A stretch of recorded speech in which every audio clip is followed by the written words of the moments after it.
Happy Monday. How's everybody doing? Welcome to the Lunch Money Show. We're going to get started here in just a few minutes. Me and Pigskin Pete every Monday night. College football bets that are sure to go wrong. Be sure you listen to everything we say and then bet the opposite of that. That's usually sound advice. Anyway, we'll get started here in a few minutes. We'll take a look at some of the bigger games coming up this weekend and try to figure out a way to lose some money betting on college football.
All right, good morning, Nat. How's everybody doing? Happy Monday. It's 9 o'clock on a Monday, and that can only mean one thing. It's time for the Lunch Money Show with me and Pigskin Pete.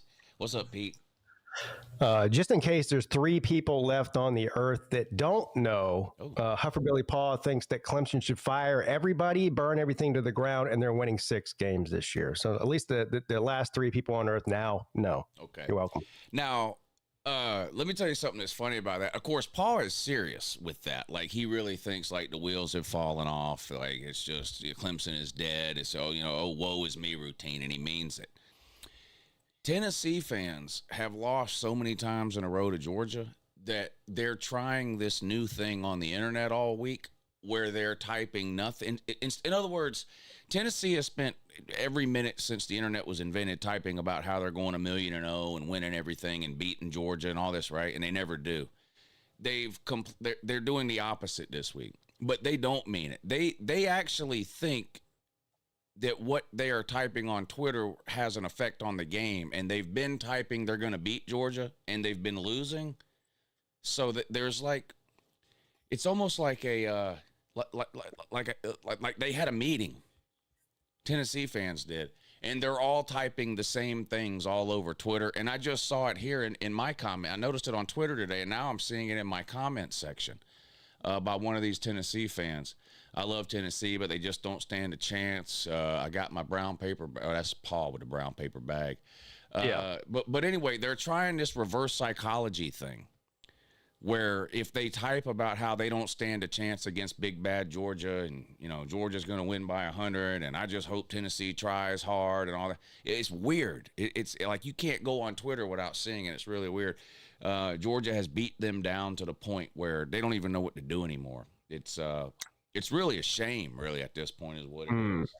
You think it's reverse psychology, but I think it might be them just be so used to getting beat that now they don't have to eat crow after they do get beat. No, they're tired of eating crow. Well, they never get tired of eating crow. They've never learned a lesson in their life. So I don't think that's what it is. I legitimately think that they think that by typing the opposite of what they really think, the outcome will be different. Tennessee fans are a weird fucking bunch. Yeah, they're a weird fucking bunch. Anyway, welcome to the Lunch Money Show, where me and Pete are going to give you our best bets for this weekend that are sure to go wrong. Make sure you write them down or whatever so that you can bet the opposite come Saturday and make yourself some money. Before we get to picking the games, which is what we've been doing here on this show for years, you guys know I've been working with Sleeper for the last few weeks. And me and Pete had this big plan on what we were going to do on the Lunch Money Show with Sleeper. And then come to find out, Sleeper doesn't release their college football Saturday plays till Tuesday. So if you look on the Sleeper app right now, I just checked again just to make sure. The only games on there are the Thursday and Friday games. So we had this whole thing where I was going to make a pick on Sleeper. Pete was going to make a pick on Sleeper. And then we were going to let the comment section make a pick on Sleeper. That's 3 picks.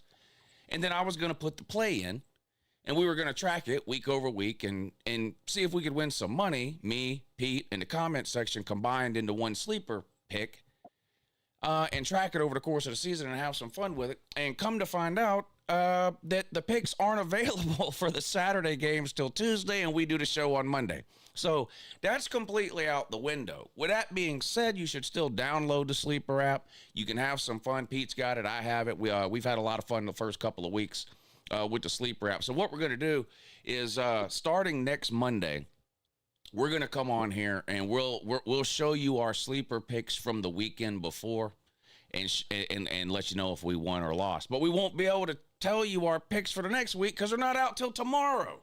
So I lost my Sleeper play this past. I had a terrible weekend. Now, the first weekend I came close. I did a 4-pick deal, and I hit 3 out of 4.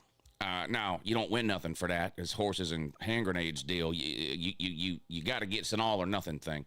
Last week, the play I made, I said, well, let me only do 3 this time. I went 1 and 2. So I somehow got worse week over week in the Sleeper thing. Did you hit anything on Sleeper this past weekend, Pete? No, I didn't. And I took a beating last night. I did win money overall for the week, for the regular betting, $50 or whatever. It wasn't huge, but it's better than losing. But last night on the Sleeper app, for the Monday Night Football game. Now, for those of you who don't know, you can't pick 3 players from the same team. So you can pick 2 players from one team, but the third player has to be from a different team. Well, if you're just doing it on one game, like a Sunday night football game, not a Monday night, a Sunday night football game, you've got to bet somebody from both or pick somebody from both teams.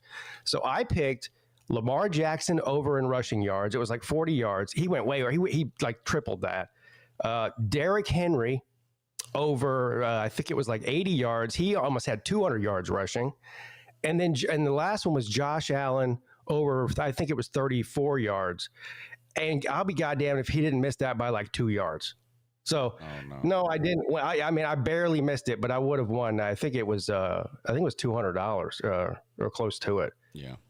On a $35 pick 'em. So, but yeah, I like the app. I do like the app. I am disappointed that they're not releasing everything till Tuesday, but I understand why. They've got Monday Night Football, Sunday Night Football, and the NFL, and that's what people are focused on. And then people start looking into college starting Tuesday. So it does make sense to me.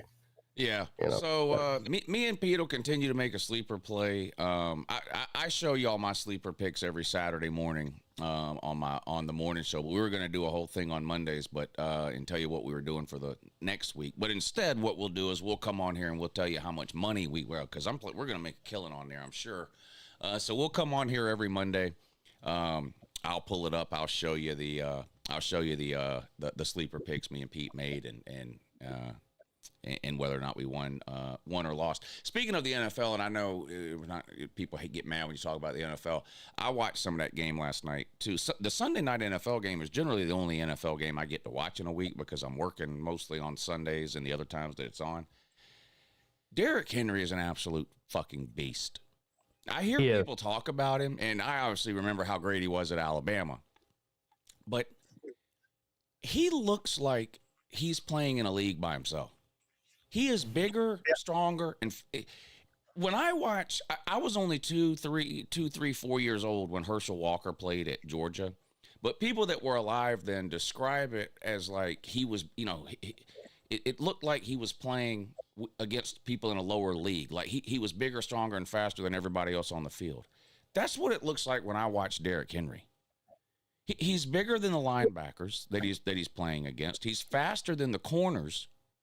It's just, he is amazing.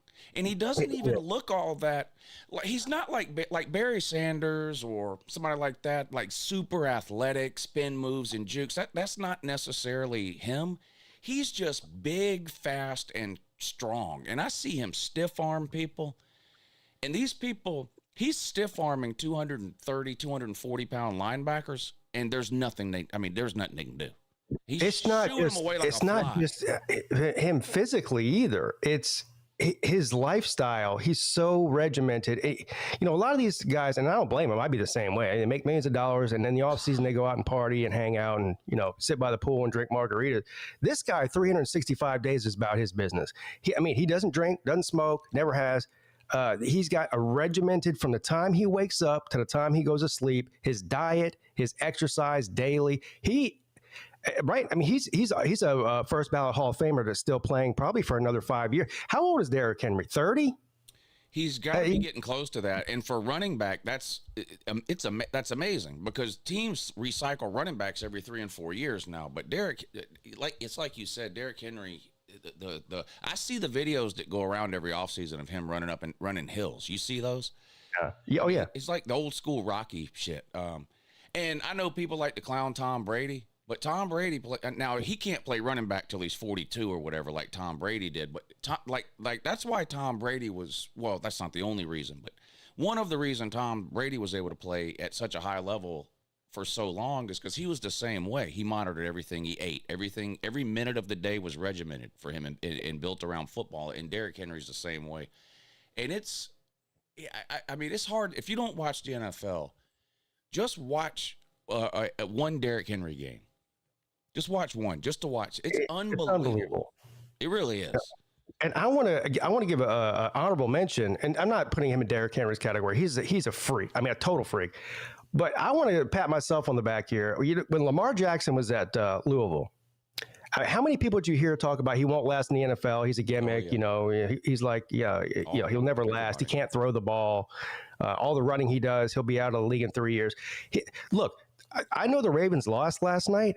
I think Derrick Henry and Lamar Jackson are the best 1-2 punch in all of NFL, period. It's not, I don't even think it's close. Yeah. I still think they're the best team in the NFL. Now, defensively, I might be wrong. That's why they let the Bills come back last night and beat them by a point. Boy, oh boy.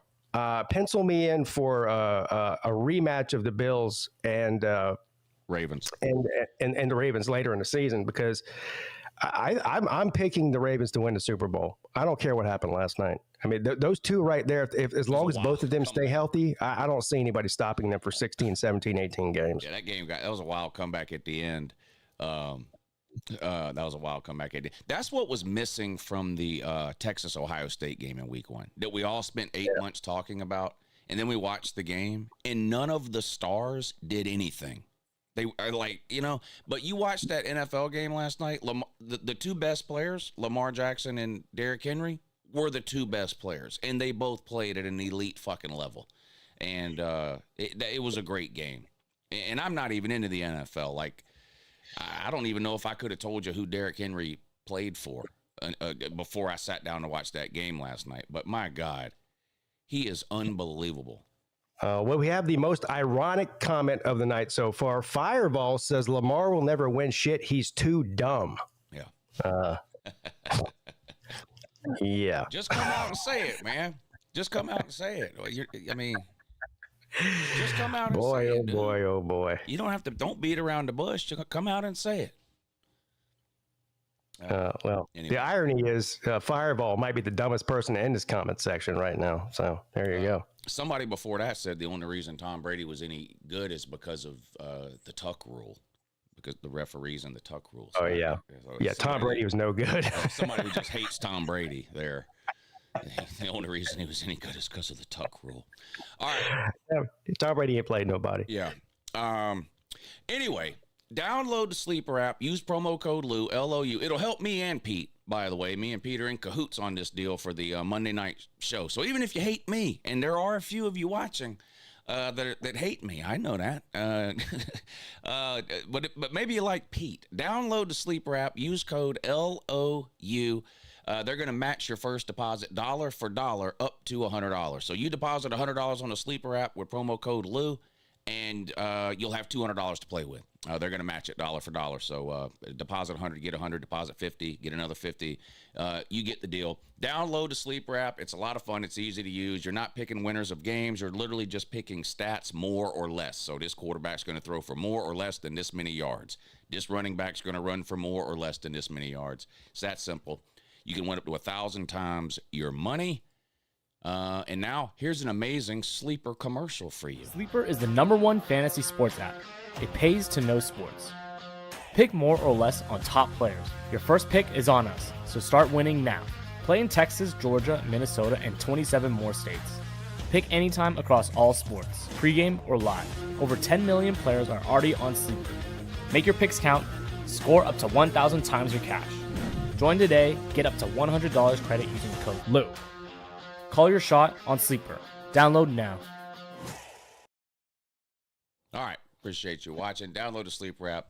You'll be glad you did. Me and Pete will recap our experience on Sleeper every Monday, starting next Monday right here on the Lunch Money Show. But now it is time to talk Week 3. We've got a great slate of games coming up in Week 3. We've got a few marquee matchups, some ranked versus ranked teams. Conference play is starting in a lot of places around the country, so some really, really good games. Let me put the schedule up on the screen. Me and Pete each have a few games that we like this week. We're going to go over those, but let me hit the highlights for you real quick here on the schedule. And then we will, I clicked almost clicked the wrong week. There we go. We do have a Thursday night game, which involves Pete's favorite team and coach, NC State at Wake Forest. So we got something to watch on Thursday at least. Friday, we've got a couple of conference games out of the Big 12, Colorado at Houston, Kansas State at Arizona. UCLA is hosting New Mexico if you want to stay up late and watch Nico lose his 3rd straight game. You can do that. And then moving on to Saturday at noon, the Pete special, Clemson at Georgia Tech, a huge game. Clemson's favored by 9.5. I can guarantee you that's one of the games we're going to talk about today because that's one of the games I have circled. Wisconsin at Alabama. Alabama destroyed them last year up in Madison. This year the game is in Tuscaloosa. We'll see if we get around to that one today. Not much else at noon, I'm not going to lie. Those are pretty much the only two marquee games at noon. Moving on to the 3:30 games, we've got Georgia on the road at Tennessee. One of the biggest games of the weekend. That's the game day game this week, so the good people from ESPN and College Game Day will be on the road in Knoxville for that one. Georgia at Tennessee, 3:30. Georgia only a 3.5-point favorite in that one. That's the lowest they've been favored in that game in a while. Oregon State at Texas Tech, Southern Cal at Purdue, so a Big Ten matchup for you there. Sounds weird to say that still with Southern Cal, but that is a Big Ten. That is a Big Ten matchup. Pitt at West Virginia, which is a rivalry game, the backyard brawl. West Virginia down bad after losing to Ann, Ohio, not the Ohio State, but Ann, Ohio. West Virginia and Rich Rod down bad. That game, rivalry game. Pitt at West Virginia. 3:30 on Saturday. We have a interesting 4 o'clock game, interesting for a couple of different reasons. South Florida at Miami is a ranked versus ranked matchup. Again, something that sounds weird to say. Miami in the top 5, South Florida ranked 18. This game's on the CW network. Now, I am sure if people knew ahead of time how the season was going to play out, this game would not be the CW network game. A lot of people are angry about this. It is what it is. I didn't have the CW network last year through YouTube TV for whatever reason. I checked this morning on the morning show, and I do have it. So I'll be able to watch this game on Saturday, whereas last year I wouldn't.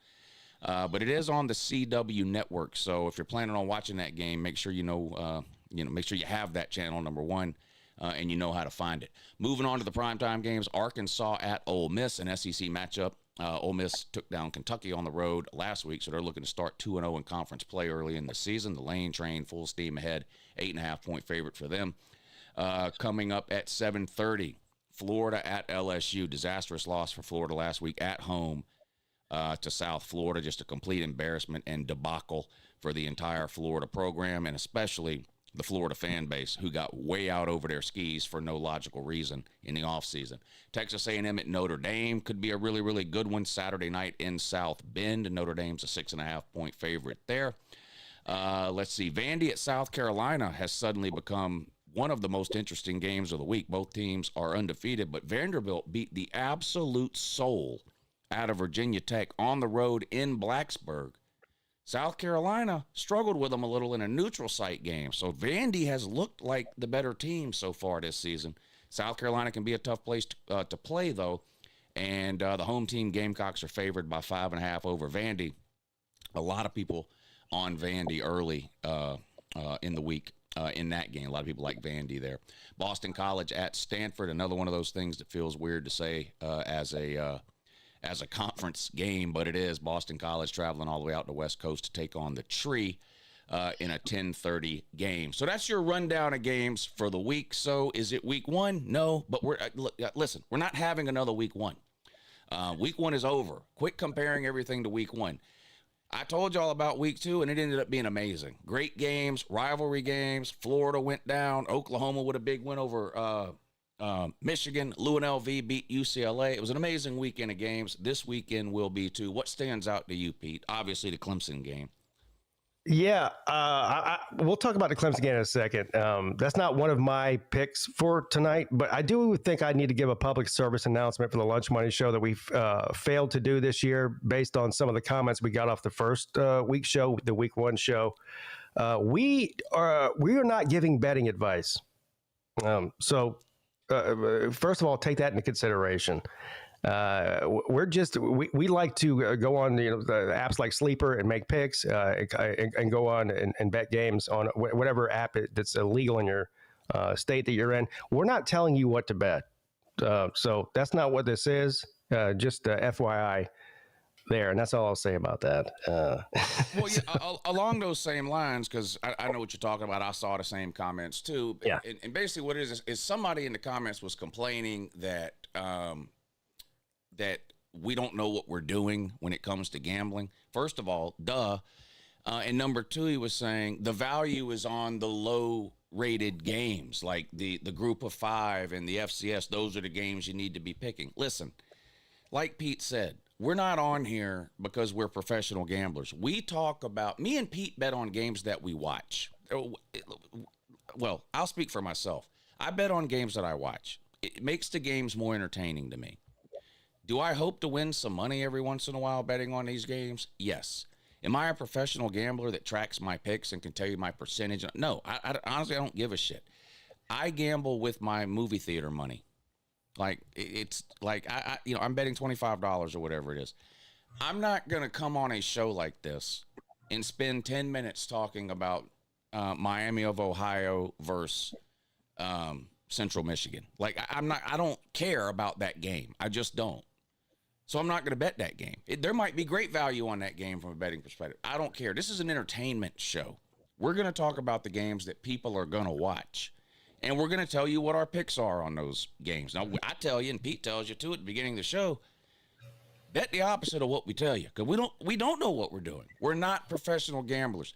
Don't watch this show because you think we're professional gamblers. We're not. We're here to talk about football And for me and Pete, putting $10 on the game makes the games more interesting for us. You don't have to do that. Yeah. You can still watch this show and just hear our thoughts about the game in general and just completely discount what we say about the spread or the line. Yeah, that's kind of the point. And first of all, I want to say this too. If you are taking advice from anybody on the internet or even off the internet about who to bet on, then you're too dumb to be betting in the first place. So just don't do it. There's probably 12 people on the entire planet that actually have an edge on betting with information or whatnot. And for the love of God, and it ain't us. For the love of everything holy and unholy, do not pay somebody for picks. You're paying somebody to flip a coin for you, okay? Betting on these games is 50-50. It's a coin flip. It's literally a coin flip. Do not pay anybody. These people on Twitter and on TikTok, join my Discord for whatever this thing on Twitter or this SoBet app that people are pushing all the time. Please tell me you're not paying anybody for picks. If you want to lose money, bet on what me and Pete tell you for free. Yeah, just do the opposite of what we do, and you'll probably win. That's all you got to do. Yeah. And we do it for free. You don't have to pay us. All right. Let's get to these games. Pete, all right. You're up first today. All right. I'm going with an obvious... Well, after talking about how dumb we are, the obvious choice to me is Oregon and Northwestern. Oregon's favored by 27.5. Now, look. Normally, I stay away from high spreads because I think they're traps. But to me, this is an obvious choice. And you say, okay, Pete, Oregon, yeah, they hung 60 on Oklahoma State, and what was that score? 60-something to 3. Oklahoma State's no good. Well, guess what? I got news for you. Neither's Northwestern. I don't give a shit what their record says. I don't care what conference they're in. None of that matters to me. Maybe there's somebody injured that I don't know about for Oregon that's important, but you could put me at quarterback at Oregon, and they should, with the rest of the talent on that team, they should beat Northwestern by 50. So I'm all over this. This is one I actually will bet. And will I win it? Who knows? But Oregon minus 27.5 against Northwestern to me is a no-brainer. Are you sure Northwestern's no good? Because they played a nobody last week and beat them by 60, whereas Georgia only beat Austin Peay by 25 and Clemson only beat Troy by like 10 or something. And Tennessee beat a nobody by 70. So I think Tennessee and Northwestern are playing in the Natty. Something like that. That makes sense to me. Yeah. This game will be over by half. I mean, what are we even talking about here? I saw a quote today. I don't know if it was a real quote or a fake quote because it's hard to tell these days on Twitter. Did the Northwestern coach say something about if you take away the Nike logo and all the money from Oregon, who are they? Is that real? Please tell me that's not real. There's no way he said that. All right. I didn't think so when I saw it. But you never know these days. Coaches say stupid shit. Yeah, because Gundy said stupid shit similar to that last week. So this has to be some kind of a troll on what Gundy said about them last week, and now they're trying to use it again this week for Northwestern. That can't be real. That can't. Yeah, I would hope he wouldn't say that. I don't think he's that dumb. I'll tell you this: if he did say it, then I'll also take Oregon minus 27.5 because that's why Oregon put that beat down on them. Dan Lanning does not like it when the opposing coach or the opposing players have shit to say about his team. You remember the Colorado-Oregon game in Deion's first year? Yeah, I remember that. Oregon beat them by 50 because Deion and the players were running their mouth before the game, and then Mike Gundy did the same thing this week, so I saw that beat down coming. So I really hope the Northwestern coach wasn't dumb enough to do the same thing. I'm not going to bet that game either way. I agree Oregon will win. Should be an easy win for Oregon, but I won't bet that one either way. My first one up today also comes on. One other thing to keep in mind about your Oregon Northwestern game, I don't know if this matters, and I don't know when Oregon is traveling to Northwestern, but Oregon time kickoff 9 in the morning. Like noon in it's in Northwestern at noon, which means internal clock for the Oregon man 9 a.m. Well, it should be 10 a.m. I think. Was it 2 hours? Okay. Yeah, but whatever. Yeah, still early kick. I'm going to go with Clemson at Georgia Tech here. and I'm taking Georgia Tech in the points. Oh my God! I think Clemson might win the game. I don't know, but Georgia Tech's a tough, gritty team along the lines of scrimmage, and Clemson has struggled in that department this year, especially the offensive line. Cade Klubnik has looked like 2023 Cade Klubnik instead of 2024 Cade Klubnik. And Georgia Tech last week with a backup quarterback beat the soul out of somebody. Now, I don't know which quarterback's going to play this week, if it's going to be Haynes King or if it's going to be the guy that can actually throw the ball. But it just feels like Georgia Tech has been looking at this game for a long, long time, and this is going to be their, they're going to. It's an all or nothing game for them. It feels like, and I don't know if they're talented enough to beat Clemson in the end. But I think 9.5 points is too much. I'm going to take Georgia Tech in the 9.5 points. If I bet it, I would buy it up to 10 and get it at minus 130 or whatever it would be. But I like Georgia Tech in the points in that one. So I want to agree. I want to agree with you and disagree with you. First of all, I don't know where you're looking at where it's not. It's 3.5 points. The Georgia Tech the line has it was 9.5 a couple of days ago. Now it's 3.5. I don't know. It's 9.5 right now on ESPN. It's 3.5 right now on DraftKings, and I saw it at 3.5 on the Gypsy site earlier too. So I don't know. The line has moved since Clemson's poor performance last week, but that does matter. That's a big difference. That's 6 points. Yeah. So if it's 9.5, I'm taking Georgia Tech. If it's 3.5, I'm just not betting it. Well, first of all, I'm not betting it anyway. Let's just be. Look, I'm not on Paul level of disappointment here. You're right. I'm looking on other sites now, and it's 3.5 everywhere else. So I don't know why in the hell ESPN still has it at 9.5. That's obviously a wrong line. I won't. Does that change your pick? I might still take it. I think Georgia Tech can win the game, man. I wouldn't blame you. I'm not on the Paul level of that with Clemson, but they haven't done anything all year that looks anywhere close to good. No, I think you made a good point there about Georgia Tech has been preparing this game for a long time. I mean, they made a strategical decision last week to keep out Haynes King, and I think they even made up a fake injury, to be honest with you, because they won't tell you what it is. They go a lower extremity injury. Now, Rec Talk, who I'm going to this game with, by the way, I'll be in Atlanta this weekend for this game, win, lose, or draw. Rec Talk had a very weird conspiracy theory that Haynes King actually had a ding-a-ling injury. What? Because in the Colorado game, somebody tackled him by his dick. Now, I don't know whether that's true or not.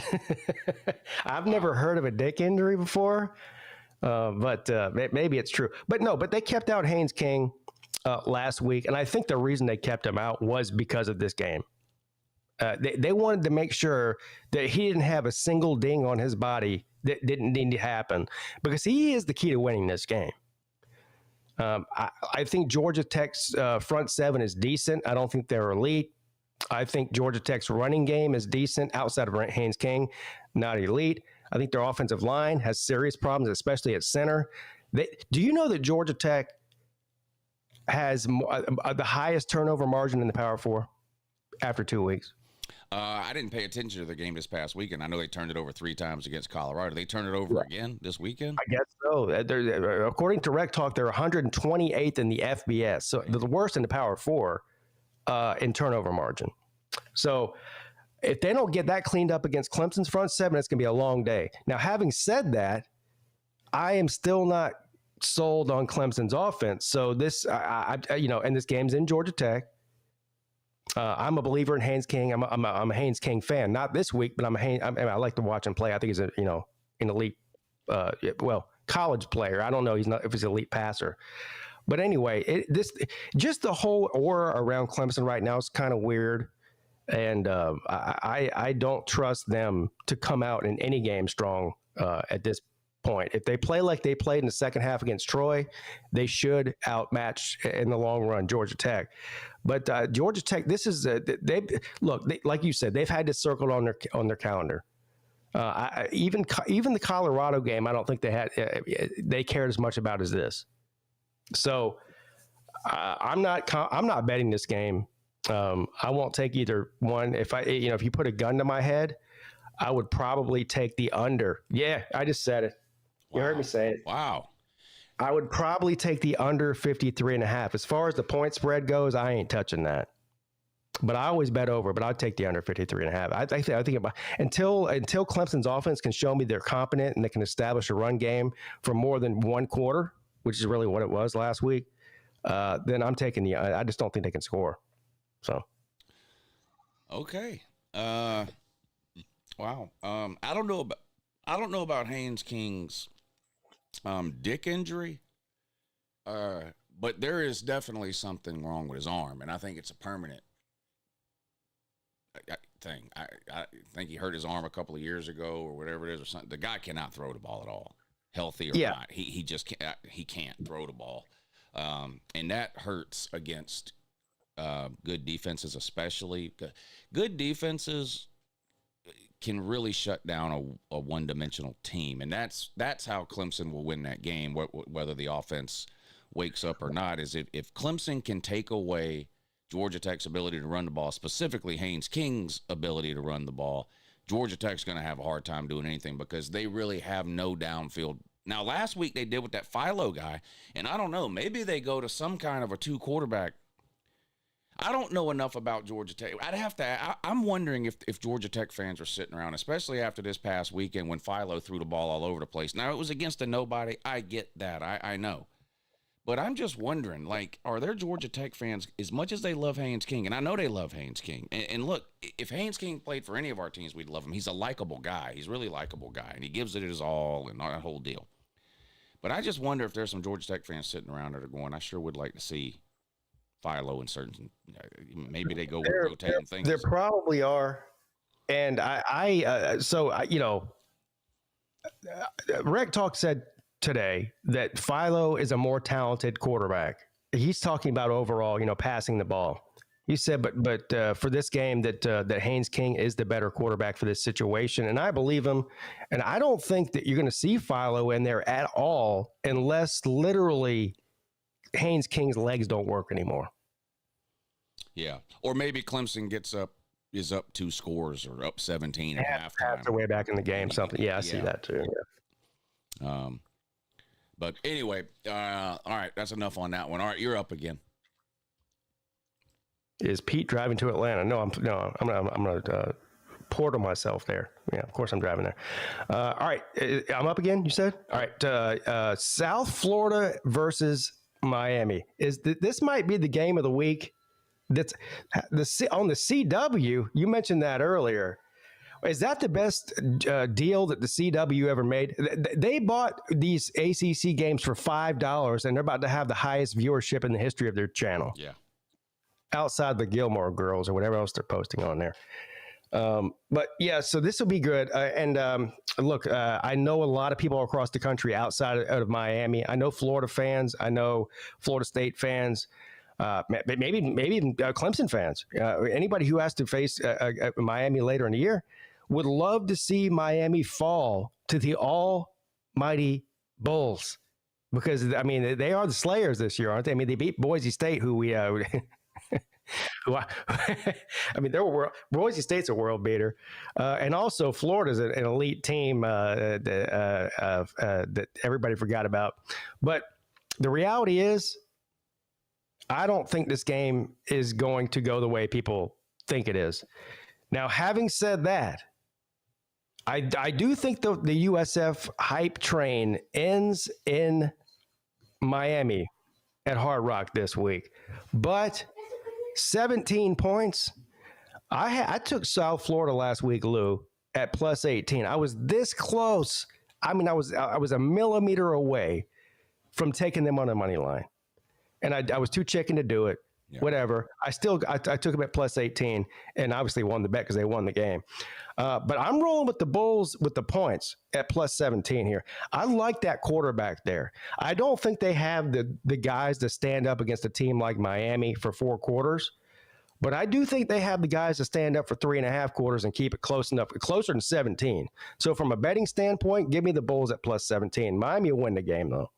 Yeah, I agree with a lot of what you said. South Florida's been a great story here early in the season. They took down first a playoff team from last year in Boise State, and then they roll into Gainesville and beat Florida.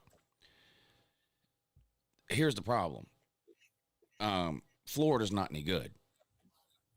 And they beat them by 1 point in a miracle where they needed 2 boneheaded Florida penalties at the end of that game to even give themselves a chance to win. I think Miami's going to blow them out. That was one of, if not the biggest wins in South Florida history this past weekend on the road in Gainesville. Everybody's seen the video of the coaches running around and the players running around, and they deserve to do all that. They're probably still doing it now, and that's the problem. I think Miami wins this game by a lot. I do think South Florida is a good team. They might be the best group of 5 team in the country. But Florida never should have been ranked, ever. Florida has done nothing in 5 years to deserve a ranking. Why they were ranked after going 7-5 last year and then beating Long Island University is something I'll never understand. They shouldn't have been ranked. They're not a top 25 team. They're not a top 40 team. And South Florida barely beat them. I don't think it's going to go well for South Florida this week. I think Miami wins by 3 or 4 scores. I like Miami minus the 17. It says 18.5. ESPN's numbers are way off. I'm checking the numbers somewhere else too, and I have it at 17 everywhere else. I use ESPN on this show because it's easy to pull up and scroll through and see all the games in chronological order with the lines listed, but these lines are off. You quoted 17. That's what I'm seeing is 17. Since I'm on Miami, I like the 17-point number better than 18.5. But I think Miami wins easy. I think that people are. Well, obviously, people are piling on South Florida now. The line has come from 18.5 to 17. The line's come down 1.5 in one day already. Well, that worries me. Fade the public, right? So money's going on South Florida for obvious reasons. They're getting a lot of hype and attention right now. But let me ask you this, because I asked this in the video I made earlier, and I haven't read the comments to see what people think, so I'll ask the people watching too. If South Florida wins this game, where should they be ranked next week? Because it's got to be in the top 10. Yeah, I was about to say that. Definitely in the top 10, maybe even higher up than that, maybe around 6 or 7. I think so too. They might need to be ahead of some of those one-loss teams like Notre Dame and Texas and whatever. Well, I saw Danny Cannell said that if they win this game, they should be ranked number 1. Do you agree with that? They'd have the best resume in football. Yeah, they have it now though. But the best resume now, yeah, and it would only get better. They'd have 3 ranked wins in a row. Number 1 though, the season, but I wouldn't put them number 1. But if they beat Miami, you almost have to move them into your top 10. I mean, they'll be 3-0, 3 ranked wins, 3 good opponents, 2 of them on the road. I don't. Again, me or Pete, either one thinks that's happening. We both think Miami wins the game. I think they win it by. I think they cover. But it's been a great story early in the year. It's taken. You know what it's doing? It's taken all the attention off of the real threat in the group of 5, UNLV. And I knew you were about to say that. Everybody just keep talking about South Florida. Don't worry about UNLV. They just keep they're just rolling right along. Dan Mullen's over there laughing his ass off at Billy Napier, ain't he? Yep. Dan Mullen 3-0. Billy Napier 1-1. Oh man. Yes. All right. I'm going to talk about the Georgia-Tennessee game now. Georgia plays on the road at Tennessee. Georgia's a 3.5-point favorite.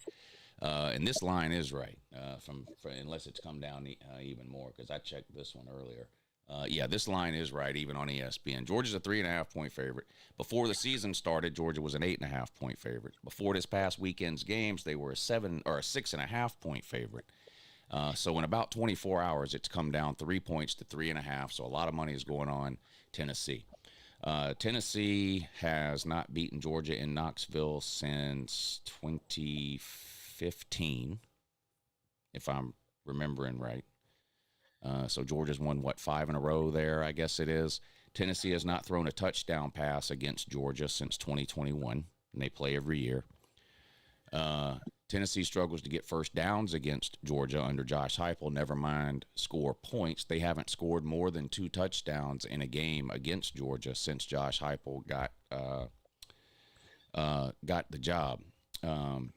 Tennessee has done the same thing this year. They always do, which is, last year they beat NC State by 50, and then they beat a nobody by 60. They've done the same thing this year. Will it matter? Yes, it will matter this year. I think Tennessee might win this game. Now, I'm going to take Tennessee in 3.5 points. It might. I think it's going to be close. Georgia hadn't looked good. I'm worried about Gunnar Stockton. He looks worse now than he did against Notre Dame, which is concerning because he kind of got thrown into the fire with no time to prepare. Well, he had 2 weeks leading up to the game, but what I mean is he had been backup all season long. He never had any real practice with the ones or anything like that. So he got a couple of weeks, and then he played Notre Dame. And I thought he played well. And he threw the ball downfield, and he completed 60% of his passes, no interceptions, threw for 250 yards against the top 5 defense in the country last year, Notre Dame. Georgia didn't win, but you can't point the finger at Gunnar Stockton for that loss. I mean, the offensive line was bad, special teams blunders, that kind of thing. But this year, it's just something has looked off. And it's not just the fact that we throw a bunch of screen passes. Those plays aren't even called. He's coming up to the line of scrimmage, and he's checking to that a lot of times. And when he does throw it downfield, it hasn't been great. There is the possibility, and I normally push back against this conspiracy theory where, and you, Pete, you hear this all the time too. Well, these teams are hiding their offense. Why show? Now, when people are making Georgia fans, when we had Jack Fromm, we would be in November headed towards the SEC championship game with no passing game at all. And I'd be on here complaining about how Jake Fromm can't throw the ball over the middle. And I would have Georgia fans by the hundreds tell me, well, we're hiding our offense. We're saving all that for Alabama and the SEC. You're not hiding shit by the time November comes around. So that was just ridiculous. And then we would get to the SEC championship game, and I would be proven right. We had no passing game. It is possible. And I'm going to be honest.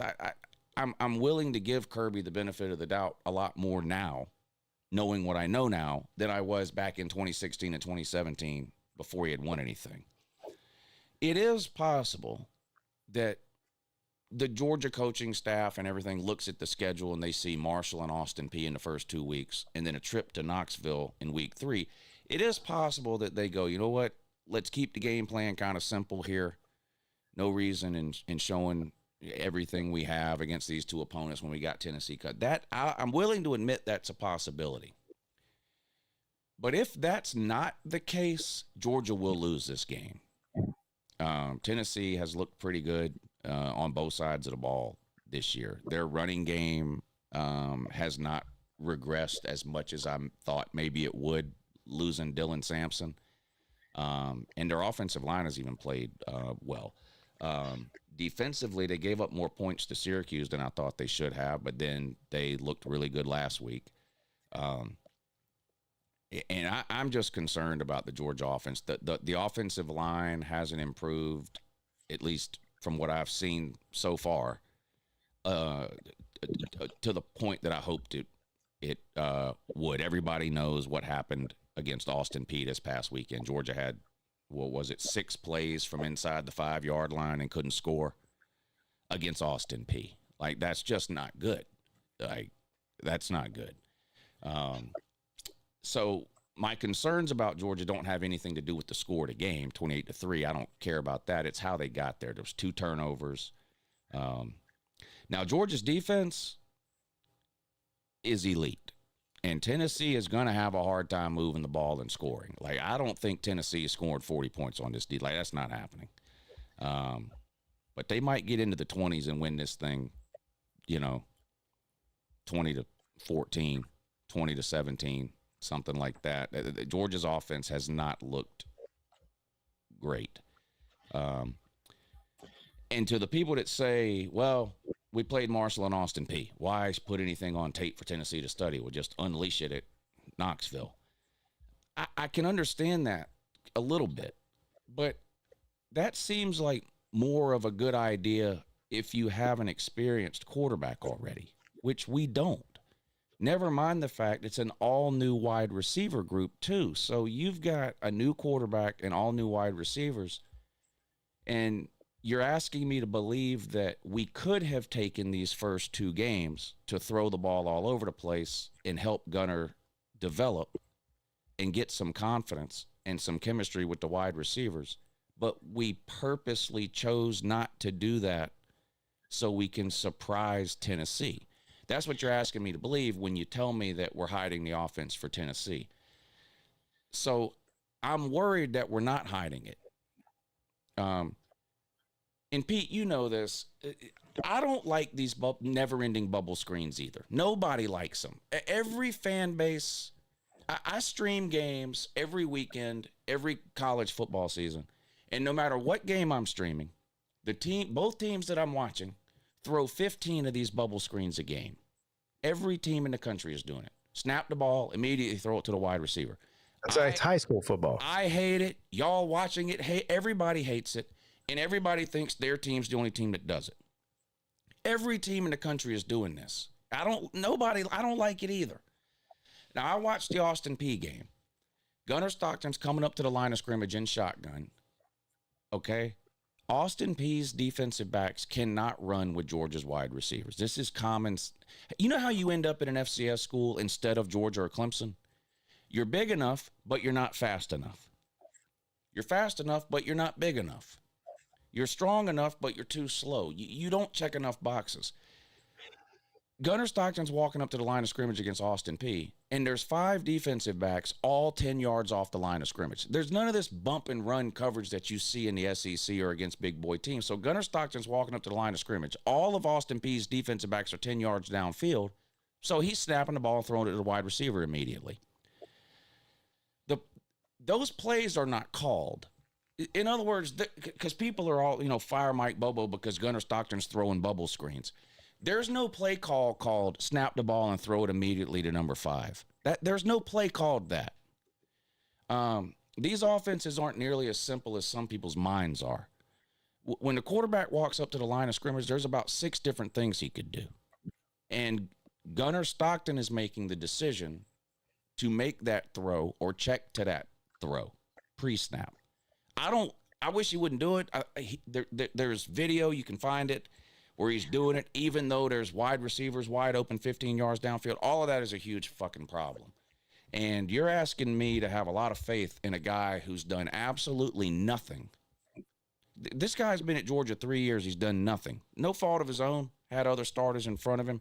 But you're asking me to put a lot of blind faith in a quarterback that's never done anything and an offensive coordinator that y'all have been telling me is fucking terrible every day for 2 years straight. Now, all of a sudden, when I think we might be in trouble at Tennessee, you tell me I'm an idiot.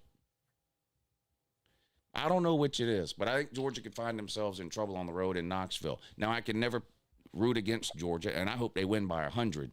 And so I'm taking the easy way out here. I'm going to take Tennessee plus 3.5 and tell you that Georgia's winning the game by 3. So Tennessee covers, Georgia wins. There you go. Oh, from an outsider perspective, I'm not a fan of either team, obviously.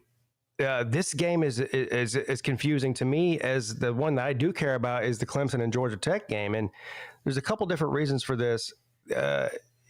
So if you look at who the teams have played, Lou, this year, and the outcomes of them, and you look at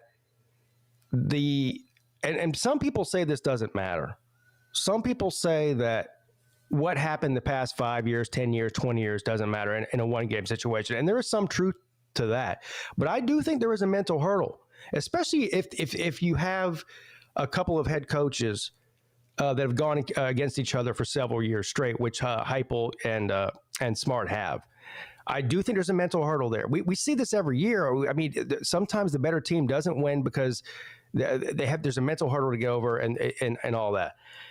I mean, I don't really know what to make of Georgia this year. I mean, I've seen them play Marshall, who's basically a new team, a broken team, and Austin Peay. And were they impressive in certain situations? Yeah. Okay, great. At least Tennessee has beat a Power 4 team. Now, was it a great Power 4 team in Syracuse? No. Was it an impressive win? Yes. So, it's really hard for me to decipher at this point in the season, after only 2 games, like who is overall better? Is it Georgia or Tennessee? Obviously the recent historical aspect goes in Georgia's favor. I think that through the first 2 games, the way they've looked, it goes to Tennessee's favor. I think the quarterback play goes to Tennessee's favor. So it's really hard for me to pick. I probably won't bet this game for that reason. But I am going to take Tennessee simply because it's in Neyland, simply because I think they played better competition than Georgia has. And I mean, I'm really right now, I'm just like trying to find, I'm splitting hairs. This is a coin flip game to me. Really no outcome would surprise me in this game. If Tennessee won by 10 at home, it wouldn't shock me. If Georgia won by 10 on the road, it wouldn't shock me. Maybe because I've seen this from a lot of Georgia fans, and I don't know as much as they do or you do about Gunnar Stockton and the way he looks. Maybe Georgia needs a big game like this to come out and actually play the way that people expected them to play. You know what I mean? Because it's hard. Look, it's hard to get up against fucking Marshall and Austin Peay. It just is. Clemson got the luxury, even though they lost the game, of coming out against a team like LSU. There are a bunch of big games week 1. I mean, they've sort of been just sitting and waiting in the wings. Are they hiding their offense? I don't really buy into the hiding the offense thing. I think most teams are just trying to figure stuff out the first couple of weeks that they have cupcakes like that. Hiding the offense, though, I don't really think so. But I want to see something out of Gunnar Stockton this week. I really want to. I haven't made my decision on is he going to be that guy for the rest of the season or not. I think we're going to learn a lot in this game against Tennessee on the road, hostile environment, big game. Game days there, right? Right? Yeah. Yeah, we'll learn a lot about Gunnar Stockton and his character, I think, this week on the road at Tennessee. But if as far as from a betting standpoint, I'm taking Tennessee at home with the point. Yeah, and obviously, when I say I'll take Tennessee plus 3.5, I never bet against Georgia. I just don't always bet on Georgia. So I'm not actually putting money on Tennessee plus 3.5. Just want to clear that up. I don't ever bet against my favorite team because then I find myself in a position then in a close game in the fourth quarter. Do I want to root for my team to win or do I want to root for myself to make money? And I never want to put myself in that situation. So I won't be putting any money on Tennessee plus 3.5. Another bet that I like in this game, though, and you can cover your ears, Pete, but I like the under. Tennessee historically struggles against Kirby Smart. And you can tell me their offense is great this year. Their offense was great last year and the year before and the year before and the year before when Tennessee can't get first downs. I mean, I'll repeat again. Nico, Joe Milton, Hendon Hooker.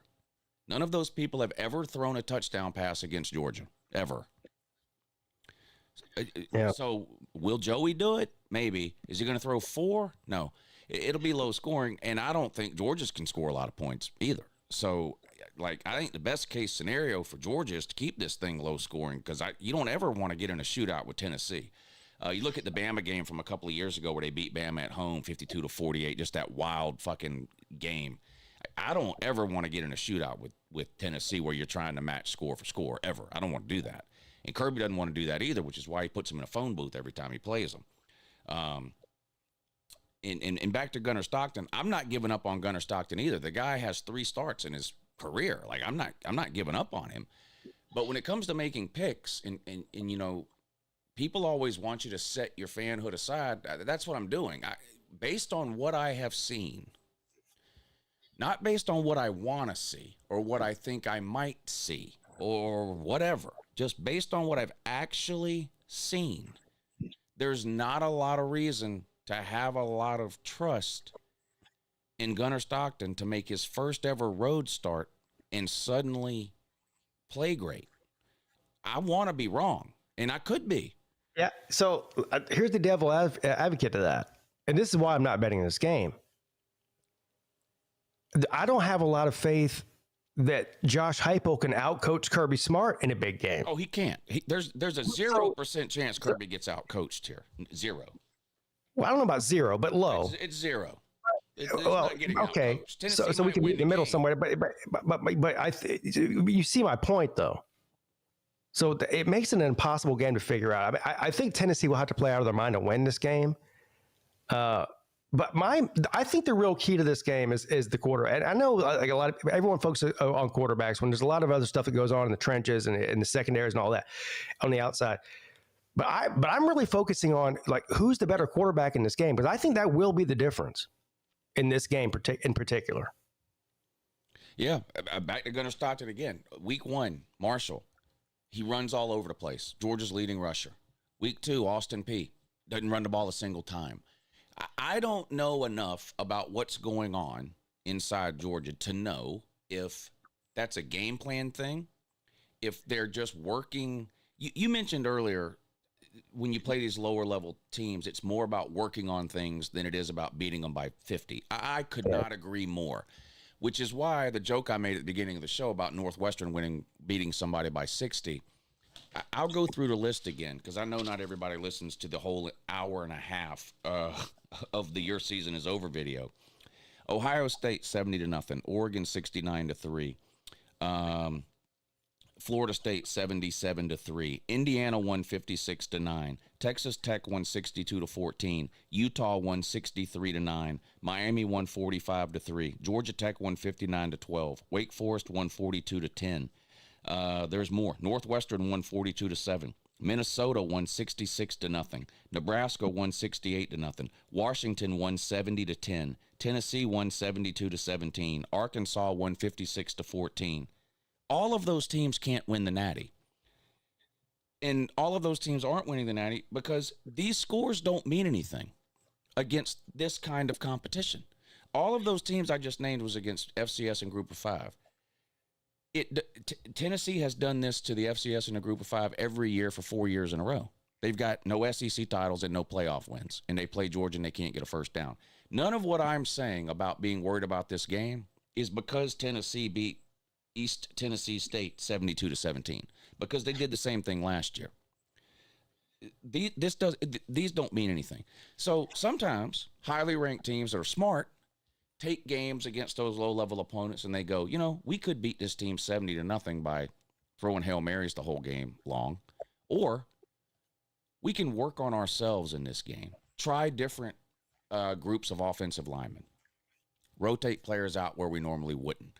Work on situations and packages, even when it's, work on our 3rd and 5 when it's not even 3rd and 5. I don't know if that's going on. I don't know. I don't know. I'm not in the meetings. I don't know enough about what goes on there to know. Is that what's going on? Or can Gunnar Stockton just not throw the ball downfield? I don't know.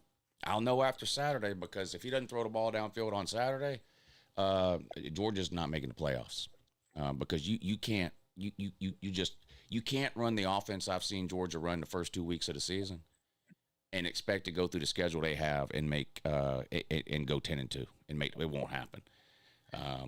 So I'm not sure that a 3-loss team though. I'm not saying. I'm just in general. I'm not sure a 3-loss team from the SEC won't make the playoffs, even if they don't win the SEC this year. It's going to be tough, man. I think you're going to see several multi-loss teams maybe make the playoffs this year from the SEC. Yeah, I really do. I worded that wrong. What I mean is, if the offense I've seen from Georgia the first 2 weeks is the offense that we're going to have for the whole year, we won't even go 9-3. There has to be more to the Georgia offense than what I've seen through the first 2 weeks. If this was 2017, I would already have made 15 videos yelling and screaming about it. because in 2016 and 2017, I hadn't seen the things I've seen over the last 5 years. So I am giving Kirby and Gunner and the offense and all of that a ton of the benefit of the doubt here. But I need to see something on Saturday that I haven't seen yet, or it's going to be a long season. It just is. And you may have to go with Puglisi. Puglisi can throw the fucking ball. Now, I don't know what else he can do, but that motherfucker can throw the goddamn ball. And if Gunner can't or won't, then basically what I'm telling you is I'm 1 week away from getting on the bench Gunner Stockton deal. I am having the whole Georgia fans are listening right now going, oh, I can't believe he's this bad. This is nothing, bud. I am having to restrain myself from things that I really want to say. I'm giving it another week because Kirby has proved to me over the last 5 years that he's the best coach in college football. So we'll see what happens this week in Rocky Top. But that's my thoughts on the game. I'm not restraining myself. I don't see Kirby benching Gunner Stockton for virtually any reason other than a broken fucking leg. So there you go. And then, and I can't, now, you want to hear worst case scenario? Now, at least they won't be able to troll me if this happens, because I've been on the right side of this argument from day one.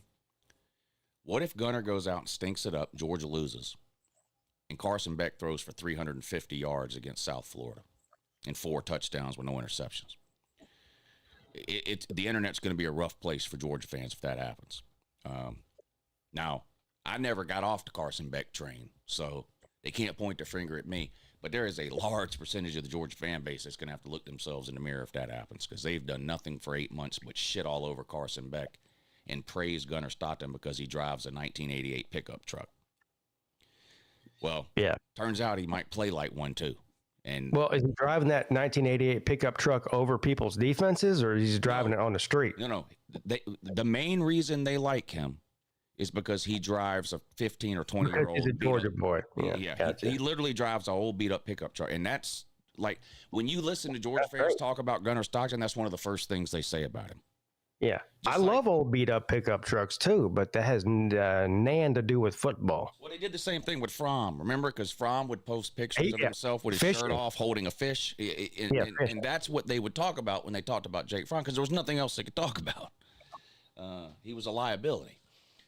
Anyway, let's get off of that before the rest of the Georgia fans that are still here unsubscribe from my channel. But look, a lot of people, my channel's gotten a lot bigger now than it was when Georgia sucked in 2015 and 2016. And so there's people around that have never heard me talk like that about Georgia. But I promise you, if Georgia starts playing bad, I will be the loudest, most obnoxious person on the internet talking about it. You won't have to go to some other channel to hear somebody shit on Georgia. I can promise you that. You won't have to worry about that. You'll get plenty of that here if that's what I would like to see both for both those reasons. I would like to see you get mad and Georgia suck. But for years it hasn't been the case. I tell you what I want. What I don't want 9-3. If Georgia's going to be bad enough to lose 3 games and potentially miss the playoffs, then I want them to go 7-5 so I can at least make a ton of money. Because I'll make more money than I ever dreamed of if Georgia goes 7-5. Yeah. Anyway, let's move on to another game before I don't want to turn this into just a Georgia show. It's all right. What else do you like this week? I'm not so sure about game, but I had to pick a third one. Game is, and this is a big game this week. Texas A&M and Notre Dame. Yeah. At Notre Dame, Texas A&M is a 7-point underdog on the road in South Bend. I am not sold on Notre Dame. Now, to be fair, I'm not sold on Texas A&M, quite frankly, either. But I think people are giving too much credit to the Week 1 game that Notre Dame lost against Miami. Miami's getting a lot of love. We'll learn a lot about Miami this week. And do they look good? Yeah. Is Carson Beck elite? Yeah. Do they look like they've got their shit together? Yeah.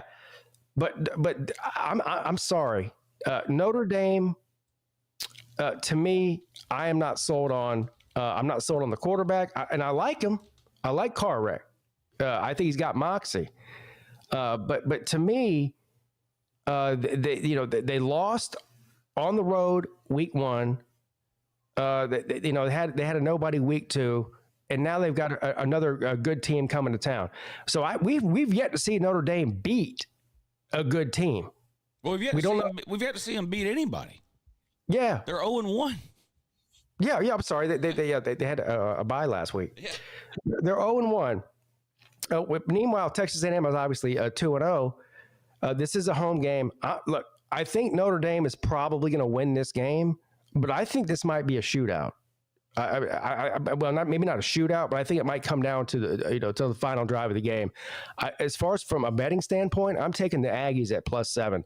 Now, if this game were +4, over 7, I'd probably take Notre Dame. But give me the Aggies at +7. If it were lower than that, I'd probably take Notre Dame at home, but I'm not. Yeah, I'm taking Texas A&M +7 too, just because I think it's going to be a close game. Either team could win. I don't ever like the idea of having a bye week in week 2. It's a little bit better in a year like this where you get 2 bye weeks, so you still get another one later. But with a first-year starting quarterback like that, I definitely don't want a bye week in week 2. Like I want, what he needs is experience. Get him out there. Yeah, I'm with you there. So he spends 8 months preparing. He goes out and plays. Now he's got to take a week off. I don't like that. On the one hand, on the other hand, it gives you 2 weeks to clean up any mistakes maybe that he made in his first start. So I guess there is some benefits to it too. I think Notre Dame's a better team than Texas A&M, but I thought Notre Dame was better than Miami, and I was wrong. So it could be that Notre Dame, for whatever reason, just isn't what they were last year. I thought they would be at least as good as they were last year, and maybe better. And maybe they will end up being. It's only through one game. Hard to say right now.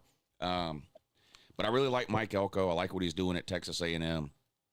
And I really like Texas A&M's quarterback. I think Texas A&M has a quarterback advantage in this game, and that can be enough sometimes in these. I like Carrick, but I don't think he's quite experienced enough yet, like you said. He may end up being really good, but we only have a 1-game sample size right now. And was he terrible? No. Is he the reason they lost the game? No. In fact, I think the game plan, I don't know why they came out throwing the ball. I don't understand. You've got a massive offensive line and 2 of the best running backs in football, and then a quarterback making his first ever start, and your game plan is to throw the ball all over the place in the first half? Yeah, that was weird. Didn't work at all. When they finally started running the ball with Jeremiah Love in the second half, that's when they got back in the game and tied it up. So I don't know. But I really like that quarterback for Texas A&M. He can run around, make plays, which is great when you're playing a front like Notre Dame, because he's probably going to be under some pressure there. So if he can make a few plays with his legs, pick up some first downs where otherwise maybe they would find themselves punting, maybe make a 1 or 2 Superman type plays with some big runs, I think Texas A&M could potentially win the game. But I think it's going to be close, and I just think 6.5 or 7 points is too much. So I'm going to take the underdog, and now I'm taking a lot of underdogs today. I took Georgia Tech, I took Tennessee, and now I'm taking Texas A&M. But yeah, I like Texas A&M with the points. I think it's going to be a close game. Tell you what, if you've been taking the underdog for the first 3 weeks of football since week 0, you'd be fucking millionaire right now. I mean, most teams have covered the underdogs. I mean, yeah, you'd be doing all right if you took the underdogs. Yeah.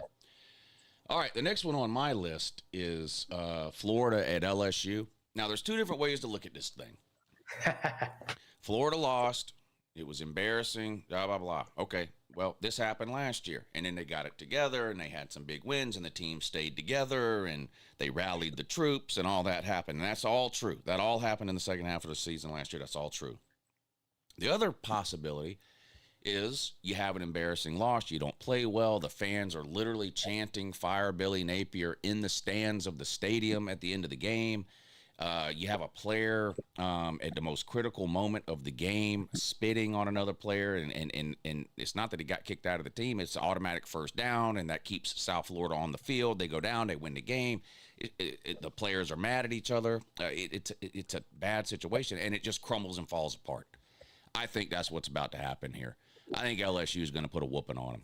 Florida beat them last year in Gainesville. That was one of the games at the end of the year that saved Billy Napier's job. So this is a revenge situation here for Brian Kelly and LSU. Now, unlike most games involving Florida, I do not think Florida is at a massive coaching disadvantage in this game.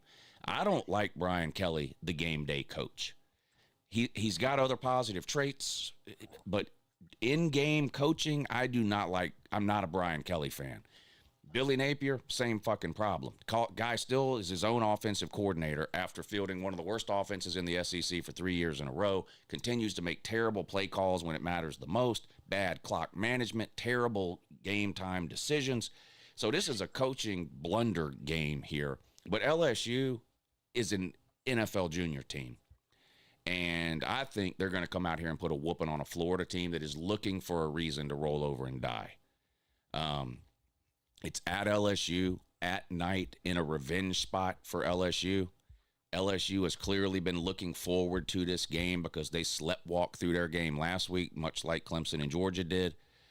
I think LSU is about to put a beatdown of epic proportions on the Gators this week. I'm taking LSU and laying the 9.5. I'm with you. Don't tell Paul that. He thinks LSU is terrible because he's just trying to find an excuse for saying that Clemson is terrible by losing to them. But there's not much to add to what you just said. I mean, I think that Florida, Billy Napier in particular, has lost the locker room. I think he's lost the fans. They're undisciplined. And it's like the question is, and I don't want to be too dramatic 2 weeks in here, but is Florida going to end up being like the Florida State of last year? Oh, boy. I mean, are they going to be 2-10, 3-9? Are they going to be that bad? Pete, one of the easiest games on their schedule just beat Arizona State. Yeah. They play Kentucky and Mississippi State. Who else are they beating? Yeah, I think the locker room's gone.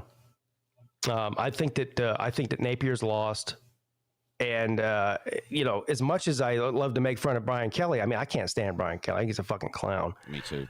But again, he's got dudes, as the coaches say these days. He's got dudes. He's got good coaches. This game's at home in Death Valley. I mean, I really can't see any reason other than a total collapse by LSU why this game will even be close. Can you imagine? Because you know how these LSU the crowd is going to be unbelievable. The night game in Death Valley. Yeah. What if LSU goes up 10-0 in the first quarter? What are the odds of Florida at that point rallying the troop? They're liable to just literally walk off the field if that happens. That would be the worst case scenario for Florida. And if there's a place where that can happen, it's LSU. They can jump on you quick there. And if that happens, it could be a 40-point game. If LSU gets out to a 10 or a 14-point lead in the first quarter, they might end up winning that thing by 40 because I just don't trust Florida at this point to stick together like I saw them do last year. I just don't think they're going to do that 2 years in a row. This one could get ugly, but even if it doesn't, I'd still like LSU to win by 14 in the end. But they could win by 14 or they might win by 40. I just think Florida is walking into a big problem here. And also, I think that LSU is really good. I mean, I don't know why people. I see I see what's going on here is that people like Paul say the Clemson just no good. I mean, they just suck so bad that they made LSU look good that week with that week one win on the road.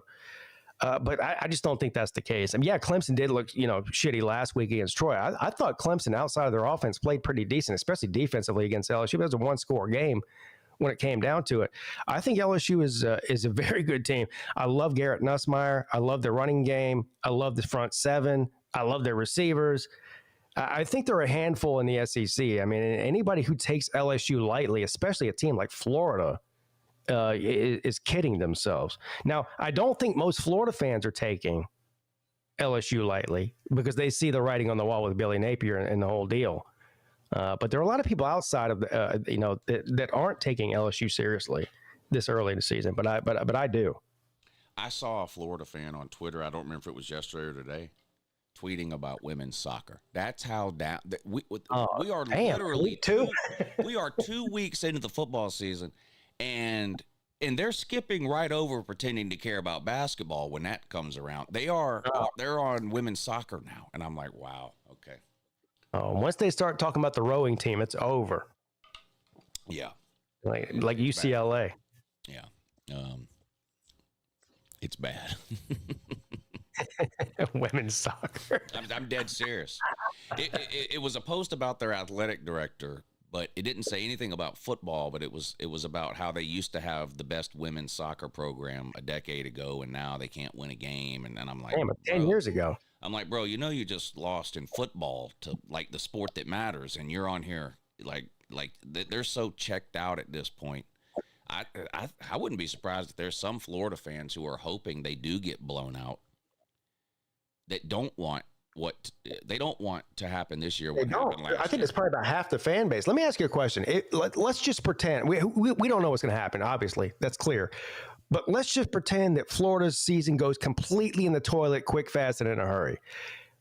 Who do you think that like who's on the docket even for them to replace Billy Napier? Because they fired Dan Mullen. He ain't going back.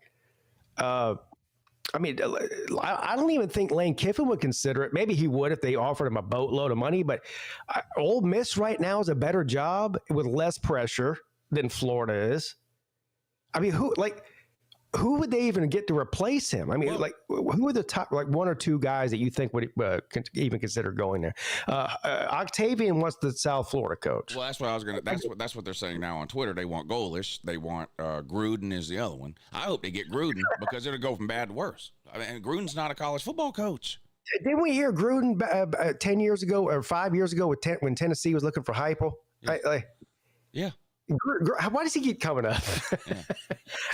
Tennessee fans were tracking flight paths of private planes from Tampa, thinking it was Gruden coming to. It was a whole thing trending on Twitter. #Gruden to the Hill.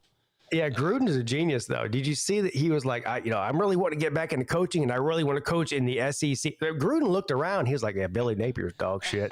I might get a job at Florida. They might pay me. These fucking idiots might actually pay me $10 million a year to coach Florida because I'm John Gruden. Yeah. Yeah. And I don't know. It's a mess.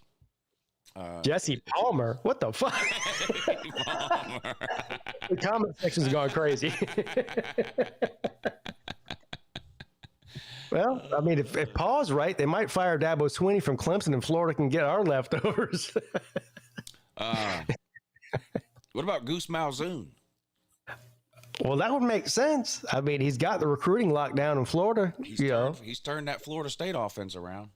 Yeah, I mean, he was at UCF. Now he's at Florida State. He's got the state of Florida locked down. It makes sense. Actually, that wouldn't be a bad. That might be the best they could do. Seriously. Dan Lanning is another name they want. Now, if you're a coach at Oregon and you're winning at the level he's winning at in the NIL era, why would you leave? There's not. Yeah, that's what I'm saying. I don't. I mean, unless you just hate the state of Oregon and living there with your family, I don't see any reason to leave there. They might be.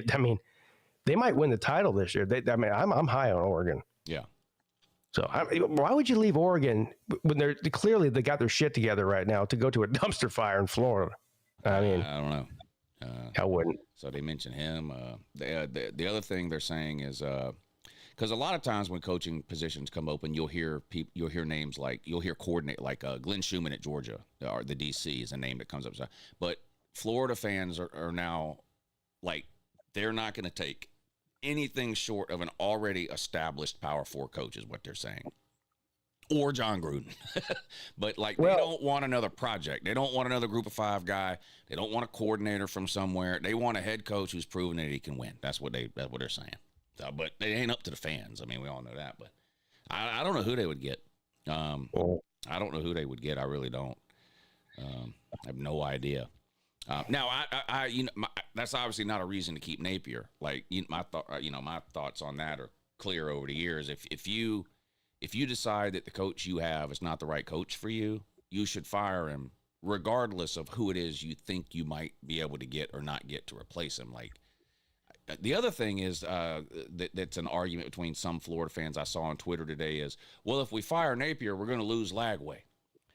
That's no reason to keep one player. Who cares? One player is not a reason to keep a coach. And that is insanity talk right there. If he can't beat South Florida, you can't keep him just because you might lose Lagway. You're only going to, if Lagway is anywhere close to as good as Florida fans think he is, you're only going to have him for one more season anyway. What does it matter? Let him leave. Yeah. If that's what it comes to. If firing Napier means losing Lagway, bye. You got to let him go. I mean, you can't keep Napier just because you want Lagway for one more year. Come on. That's crazy talk. Lagway can't hit the broadside of a barn. He didn't look good on Saturday. No, he looks terrible. And what's funny is all the Florida fans now are running around going, well, he's rusty because he was hurt all spring and all summer camp and didn't get to practice. Yeah, I remember telling you that all off season and you telling me it didn't matter. So I don't know.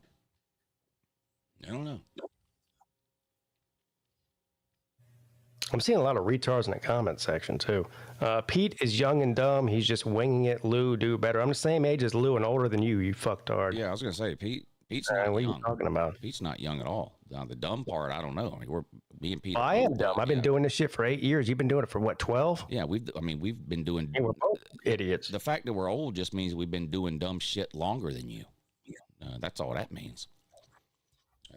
I do dumb shit on a regular basis.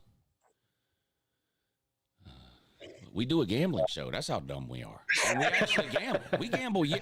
We gamble on sports we don't watch. We gamble on baseball, regular season, and neither one of us watch it. Like, of course we're dumb. But and I do better on baseball bets than I do on football bets. Yeah. Put that in your pipe and smoke it. But we're both so dumb that the bookie had to send us money today. So yeah. So we're dumb, but we're not stupid. I am dumb. I bet on the Ravens last night, and they lost by 1 point. Yeah, in one of the weirdest last 5 minutes of an NFL game you'll ever see. Yeah, that was crazy. I went to bed. I actually went to bed and didn't even. I was like, they got this game wrapped up. I'm just going to bed. I was tired. I woke up this morning. I was like, what the fuck? Yeah. Yeah. It happened. They were up 15 with 3 minutes to go or 4 minutes to go. What's the score in that game? I took the over. The Bears are up. The Bears are up. JJ McCarthy, oh shit, so far in this one, 17-6. The Bears are up. 3:46 to go in the third. I still might win. I got over 43, I think. Something like that. Yeah. Well, I'm a 5-star dummy. I took the Vikings -1, so I'm 0-1 for the week because there's no way the Vikings with J.J. McCarthy are coming back to win this game. If I'd have known J.J. McCarthy was going to be – I bet the Vikings because I don't like quarterbacks that paint their fingernails. So that's why I bet the Vikings. I don't like Caleb Williams. But it turns out he is better than J.J. McCarthy, at least right now. Sir UJ took the under, he says. Pete, do you want me to show you and Rec how to really play pickleball this Friday? Says Joe the Pilot. Yeah, well, Joe the Pilot's welcome to show up. I'll take his money too. I'll bet on literally anything. I'll bet on beating your ass in pickleball too. I'm gonna take on both Sea-Dog and Rec by myself on the pickleball court. I'll beat the shit out of both of them too. Yeah, I don't know if Joe the Pilot knows this or not, but not only do you play pickleball on occasion, but you sit around and watch pickleball videos on YouTube. So I don't know if he ought to be challenging you to pickleball. Yeah, I'll fuck you up, dude. I play with absolute killers. That's how you get better, Lou, like anything, right? Like, iron sharpens iron. You've heard that in football before. Oh, yeah. I play pickleball with absolute killers. I'm a beast on the pickleball court. I believe y'all can't fuck with me. I believe you. Yeah. I believe you 100%. All right. Well, we're going to get out of here. Me and Pete are going to make some picks on the Sleeper app this week, and then next Monday, we'll tell you how we did on that. But download the Sleeper app. It's legal in Georgia, where I'm at. It's good to go in South Carolina, where Pete's at, and over 30 other states. Have yourself some fun watching these college football games. Pick over or under, more or less on player stats, passing yards, rushing yards, touchdown runs, touchdown throws. You can win up to 1,000 times your money. Use promo code LOU. And they're going to match your first deposit dollar for dollar up to $100. Get yourself a free $100 courtesy of Uncle Lou and Pigskin. Pete, let me read these super chats. Vols22 says, what's up, buckos? What's up, Vols22? Good to see you in here tonight. Thank you for helping to support the show. Number one fan of the U says, I told you that USF could win. UF is trash. Sunbelt Billy is a 5-star dummy. Yes, he is. Jolish, thank you for the super chat. He says, I bet 100 on Clemson to win, so I either lose 100 and Georgia Tech gets generational win, or I get $50 to comfort my usual Georgia Tech despair. Good luck, Jolish. Witty Banter, thank you for the super chat. Vandy, South Carolina should be a good game. Yeah, that will be a good game. Two of the funnest quarterbacks to watch in all of the SEC. If you like quarterbacks that run around and make plays and carry their teams across the finish line, Lenore Sellers and Diego Poverty are the quarterbacks for you. I'm really looking forward to that game. That's a great game. Yeah. Vols 22 says, I'm calling it now. Tennessee dominates the trenches. Go big, Ernch. We'll see. That would be a first for them against Georgia in a long, long time. Legit Vids 36, thank you for the super chat. He says, honest Michigan assessment. Bryce Underwood was completely lost in that game. I mean, there's no sugarcoating it. He was absolutely terrible. Now, what does that mean for game 7 or game 8 of Michigan's schedule? Nothing. He's going to get better with every game he plays. There are a lot of veteran, experienced, high-level quarterbacks that are going to struggle on the road in Norman against that Brent Venables defense. But there's no way to sugarcoat the way he played. It was absolutely terrible. He was 9 of 24 for just over 100 yards, couldn't run the ball at all. Outside of that 75-yard Justice Haynes run, there's just nothing. I thought Michigan's defense hung in there as best they could, but the offense just did nothing to help them. I mean, Underwood's got a lot of talent, I'm assuming, because all of the recruiting services say so. But it wasn't on display Saturday night against Oklahoma. And unfortunately for him and for Michigan, nobody watched the New Mexico game. Now, I did. But, I mean, generally, no one watched Michigan play New Mexico. Everybody watched Michigan play Oklahoma, and Bryce Underwood looked terrible. I mean, you watched the same game I did. There's just no sugarcoating that performance. He was awful. But it's his second start. It doesn't mean he'll never be good, and I'm not saying he won't. But you're asking me specifically my assessment on that game. You're not going to win very many games when your quarterback is 9 of 24 for 100-something yards against a top 15 team on the road. It's just, I mean, it's not going to happen. Vols 22 says, trust me, buckos, when Tennessee wins, I'm going to be right here taking my doggy scalps. That comeback from said will be mine. I look forward to that. To be honest, if Georgia lose, Lou getting mad, rich, LOL.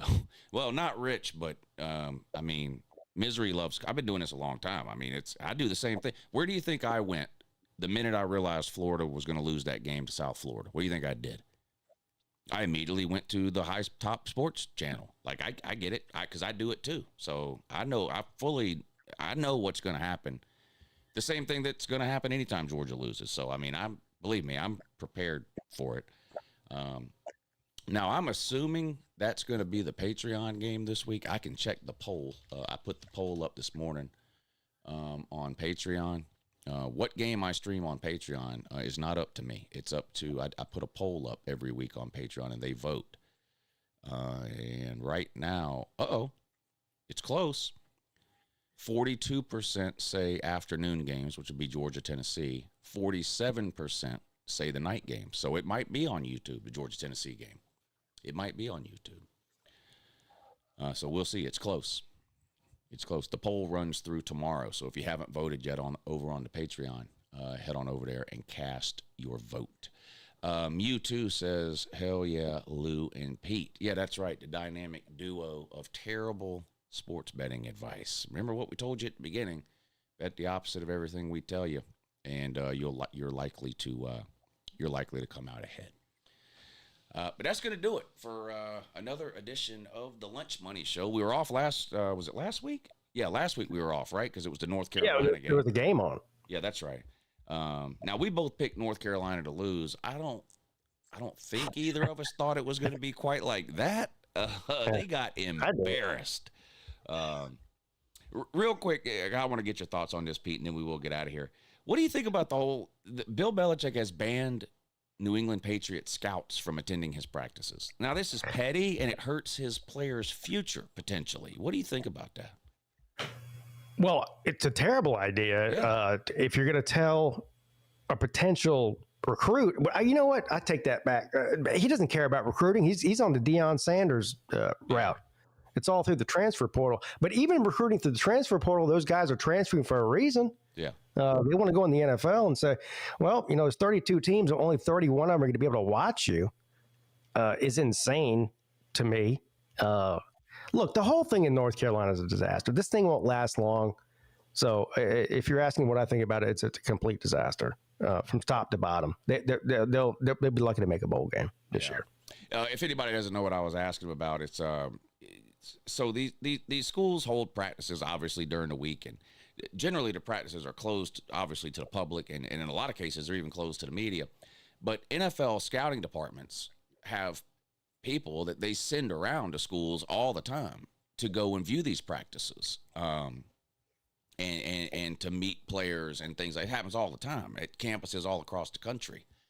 And Bill Belichick has banned any New England Patriot personnel from the North Carolina facilities. His reasoning is that New England banned him from their facility, so he's banning New England from his facility. So it's a personal feud that is going to have potential repercussions on his players, which is a horrible idea. Pete mentioned the recruiting. Yeah, you're limiting. It's like if you I don't know, whatever line of work you're in or whatever, and you say you got the 30 top companies that it's like eliminating one of those as a possibility for you. Like, it just doesn't make any sense. I think it's a terrible idea. Be fun watching them lose, and of course continue to watch Nico and UCLA lose too. All right, Pete, what you got coming up this week? The ACC show tomorrow night with me and Sea-Dog and maybe Rec Talk. Then the college football call-in show on Wednesday night at 10 p.m. The return of that came last week. I thought it was a pretty successful show. That's a lot of fun. It was a good one. And then I will be in I'll be in Atlanta this weekend, starting on Friday. Actually, I'll be Friday, Saturday, and Sunday. But I'll be in Atlanta for the Clemson and Georgia Tech game. So I'll be posting from there. Maybe even some live streams with your boy Rec Talk and Sea-Dog. So we'll see. So tune in to the Pigskin Pete channel for a fun week of shows. Yeah, I've got my call-in show tomorrow night at 9 and Thursday night at 9. I do that every week, every Tuesday and Thursday at 9 p.m. Uncle Lou After Dark, the college football call-in show. Make sure you check it out. We're all expecting Octavian to call in tomorrow. I'm sure he will. He never runs and hides. So I'm sure we'll hear from Octavian tomorrow night on the call-in show. I don't know my streaming schedule yet for Saturday outside of the 9 a.m. kickoff show that I do every Saturday morning at 9 a.m. where we kind of just get set for the day of games. I will be streaming on Patreon, but I just don't know what time slot yet. Right now, it looks like either the 3:30 slot or the primetime slot. That poll on Patreon will run till about 7 or 8 o'clock tomorrow night, and then I will finalize my streaming schedule for the games on Saturday. But we appreciate y'all hanging out with us tonight, talking about some college football. Looking forward to all the big games coming up in Week 3. Good luck to everybody's team next week, except Tennessee. I obviously hope Georgia finds a way to pull it off on the road. But other than that, I hope everybody else's team wins. Appreciate you tuning in, and I'll see you tomorrow night at 9 on the call-in show. Have a good morning.